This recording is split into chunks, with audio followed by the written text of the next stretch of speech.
So today I'm going to be sharing my 5 top tips with you for healthy living. I'm also going to cover, first of all, a few things that you really should try and avoid, sort of common myths and things that we've been taught over the years that are now scientifically, thankfully, being proven that they're wrong. So first and foremost, something like calorie restriction is not beneficial for us. Our bodies they're really clever. They're way cleverer than we are. So when we starve our bodies then say, okay, so next time she eats, I'm going to hang on to that stuff. I'm going to hang on to the fat. I'm going to hang on to it so I've got energy to survive.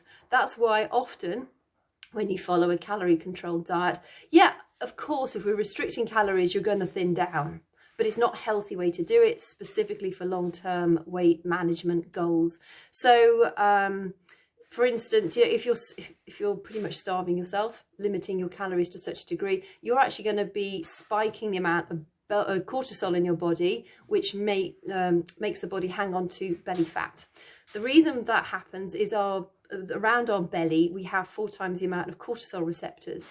So that when our cortisol is spiked, which is one of our stress hormones, and starving ourselves is a stress to the body, that's why we put on belly fat. So even though you might be really eating healthy, you might be reducing all your sugars, you might be watching the amount of carbs that you're eating, all the stuff that technically helps us to reduce belly fat. If you have stress in your life, including calorie restriction, you're going to be promoting the body to hang on to belly fat rather than helping it get rid of the belly fat. So just bear that in mind. I will go into belly fat in more detail.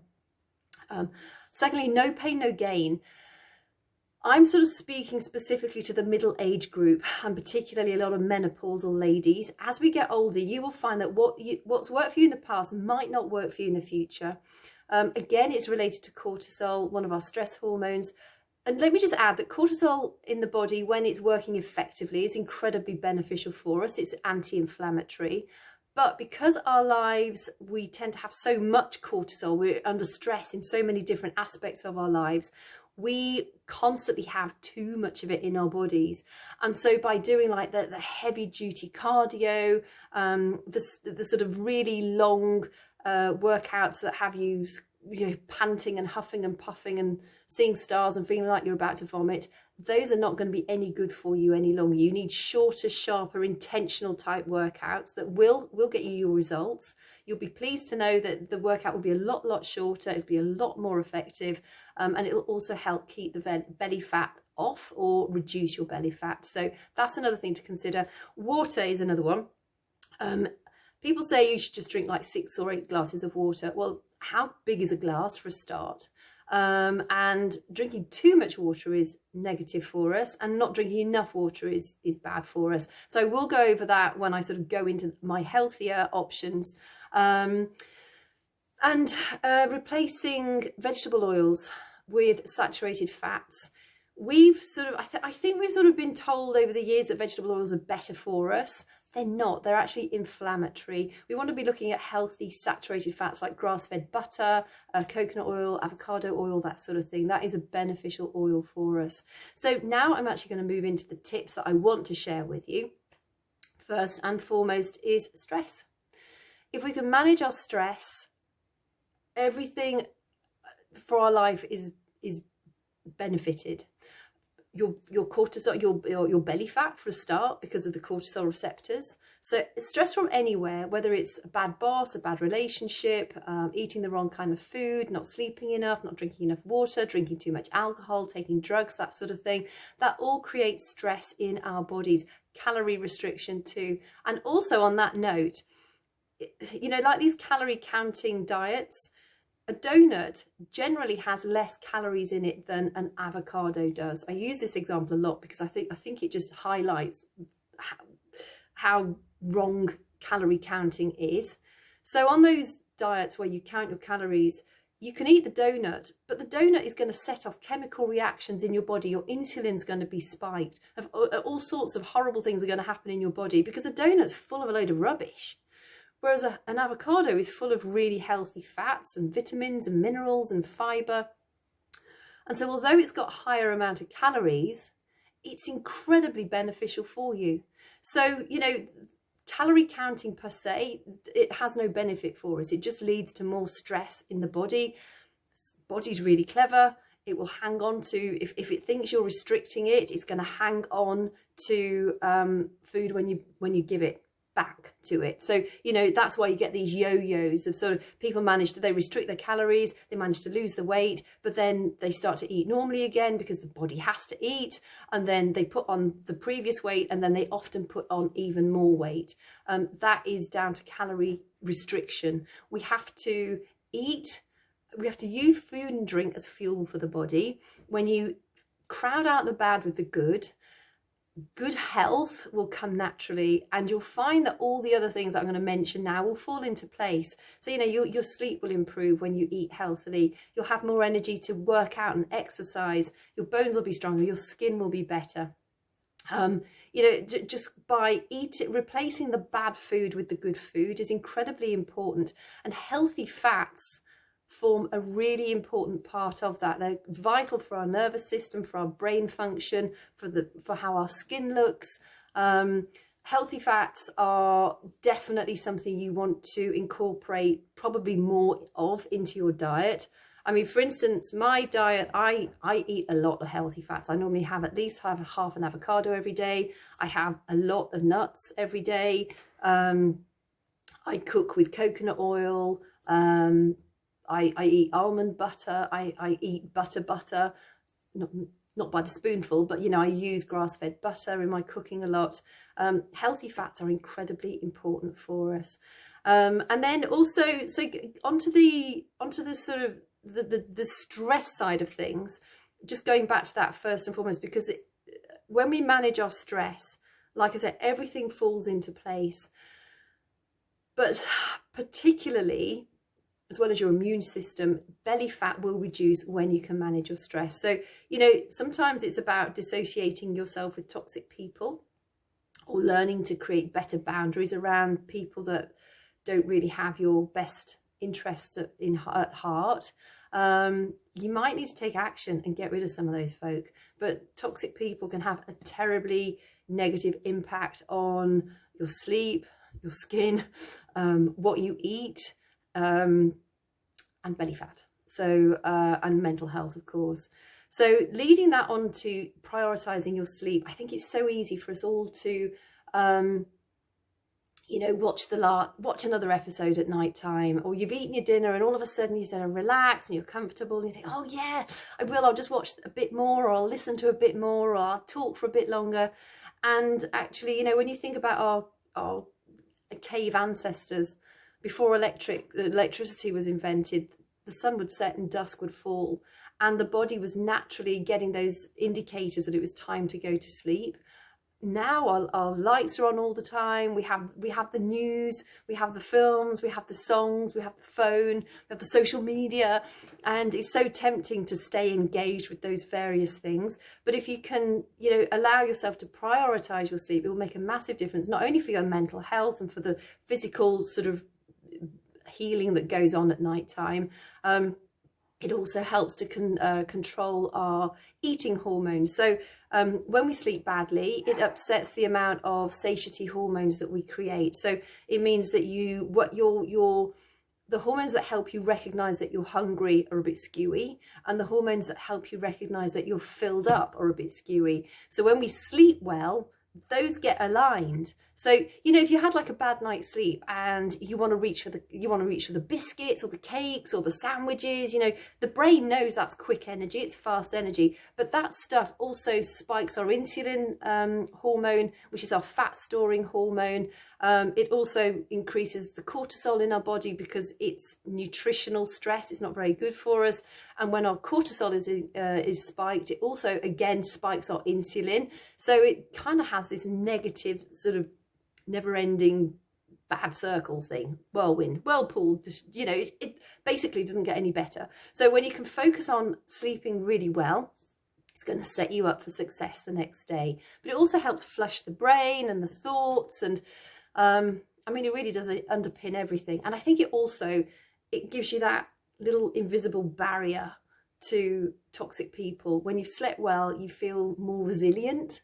And when you feel more resilient, you probably make better choices around navigating those various stressors in your life. So focus very much on prioritizing your sleep, and you will just feel so much better the next day. Water. So, you know, 6 or 8 glasses is a recommendation. How big is a glass? Ideally, take your weight in pounds and then divide that by 2, and that is the answer of the amount of fluid ounces of water you should drink a day. So if you weigh 140 pounds, that divided by 2 is 70, and technically you should be aiming to drink about 70 fluid ounces of water a day. If you live in a very hot climate or a very cold climate, they both mean that you dehydrate faster, so you probably want to be drinking a bit more than that average.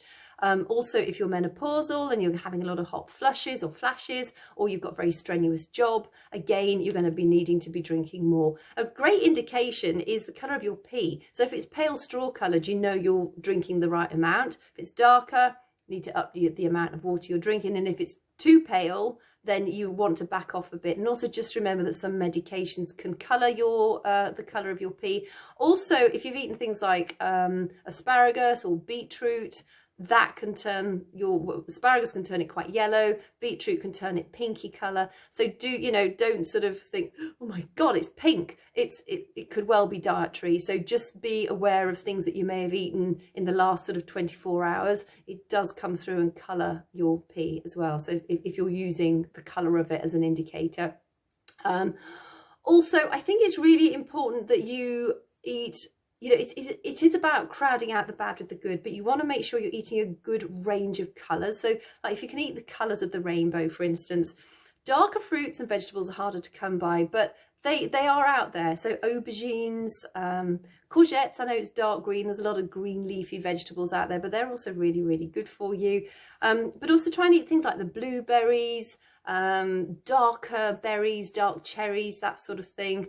It's very easy to eat all the beige stuff, because the beige stuff is like the carby stuff that we all kind of use as our main staple. Try and be aware of adding more colour to your plate.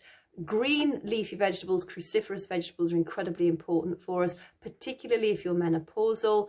They help with estrogen and that kind of stuff. So just make sure that you are eating plenty of greens, but do focus on eating a wide variety of colours. And then I think a really important thing to do is exercise for mental health as well as physical health.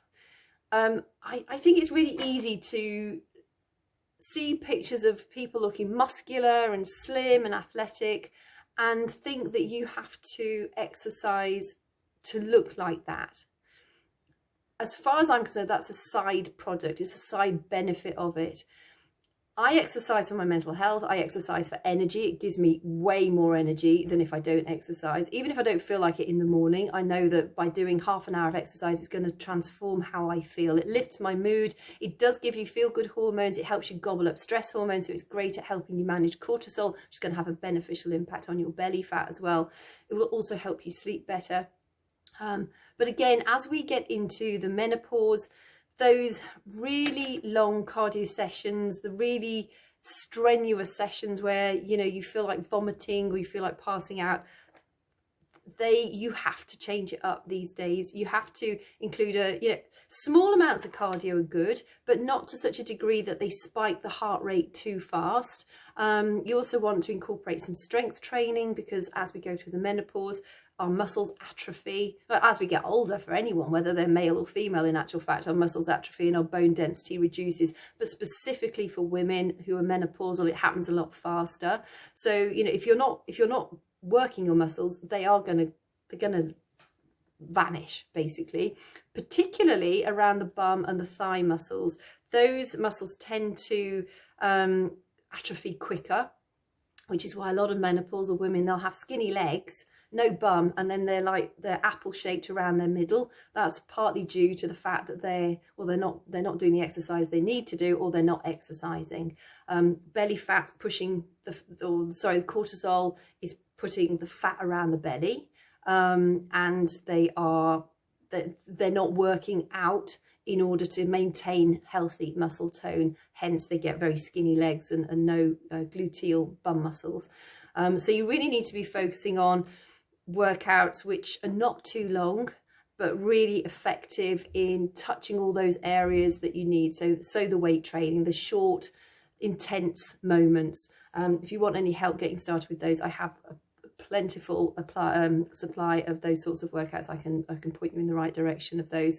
But those will make a big difference to you. So, you know, all in all, it's getting on top of your stress.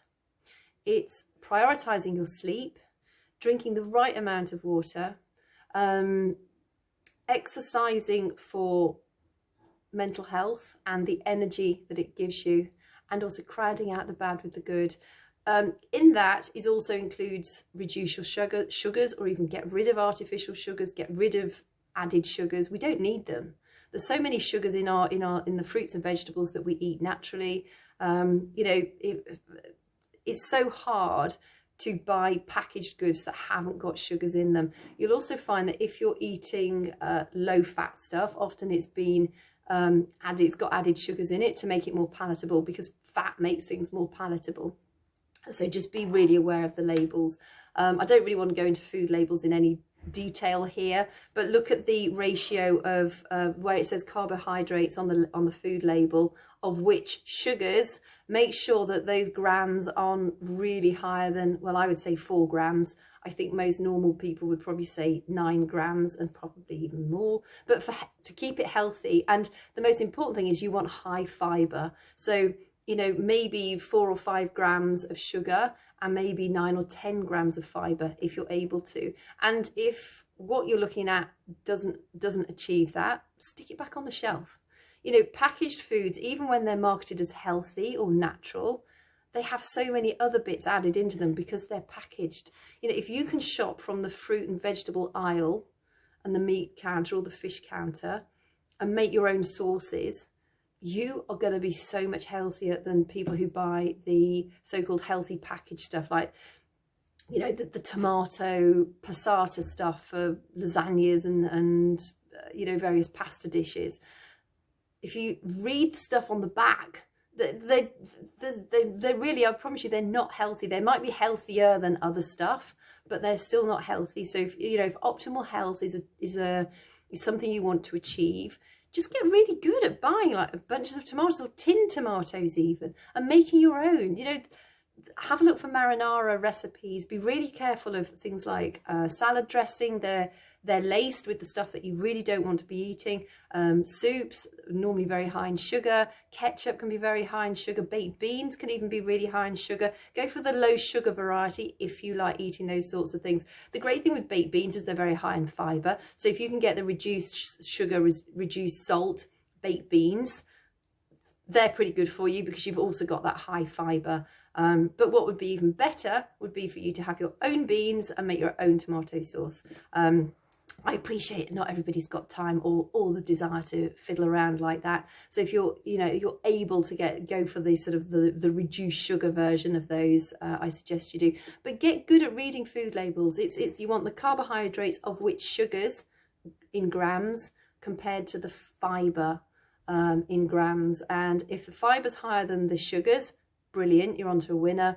And if the sugars exceed something like 9 grams, I'd stick it back on the packet, stick it back on the shelf. So I hope that helps. If you've got any questions, if anything's unclear, do leave me a message, and let me know if you've got anything you want me to cover specifically in future episodes. Catch you soon.